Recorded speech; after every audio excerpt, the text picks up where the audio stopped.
শ্লোক ১। ধৃতরাষ্ট্র বললেন, হে সঞ্জয়, কুরুক্ষেত্রের পবিত্র ভূমিতে যুদ্ধের জন্য উদগ্রীব হয়ে যখন পাণ্ডুর পুত্র এবং আমার লোকেরা একত্রিত হয়েছিল তখন তারা কি করেছিল?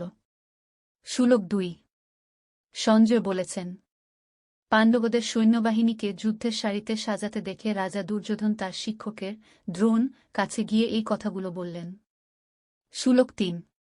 দেখুন হে গুরু, আপনার জ্ঞানী শিষ্য দ্রুপদ পুত্রের দ্বারা সজ্জিত পাণ্ডুর পুত্রদের এই শক্তিশালী সেনা।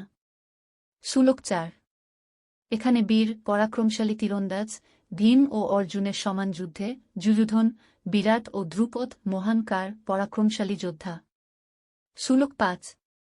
দৃষ্টিকেতু, চেকিতনা এবং কাশীর বীর রাজা পুরুজিত এবং কুন্তিভোজ ও শৈব্য পুরুষদের মধ্যে শ্রেষ্ঠ। শ্লোক ৫। দৃষ্টিকেতু, চেকিতনা এবং কাশীর বীর রাজা পুরুজিত এবং কুন্তিভোজ ও শৈব্য পুরুষদের মধ্যে শ্রেষ্ঠ। শ্লোক ৬। শক্তিশালী যুধামন্যু এবং সাহসী উত্তমৌজ, সুভদ্রার পুত্র, অর্জুনের পুত্র অভিমন্যু এবং দ্রৌপদীর পুত্ররা সকলেই মহান রথের মহান বীর। শ্লোক ৭। আরও জেনে রেখো হে দুজন্মের মধ্যে শ্রেষ্ঠ, আমাদের মধ্যে যারা সবচেয়ে বিশিষ্ট, আমার সেনাবাহিনীর নেতাদের নাম। আমি আপনার তথ্যের জন্য এই নাম আপনার। শ্লোক ৮।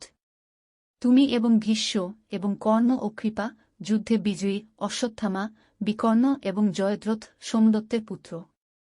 শ্লোক ৯। এবং আরও অনেক বীর যারা আমার জন্য তাদের জীবন বিসর্জন দিয়েছে, বিভিন্ন অস্ত্র ও ক্ষেপণাস্ত্রে সজ্জিত, তারা সবাই যুদ্ধে দক্ষ। শ্লোক ১০। ভীষ্ম দ্বারা পরিচালিত আমাদের এই সৈন্যবাহিনী অপর্যাপ্ত, কিন্তু ভীষ্ম দ্বারা পরিচালিত তাদের সেনাবাহিনী যথেষ্ট।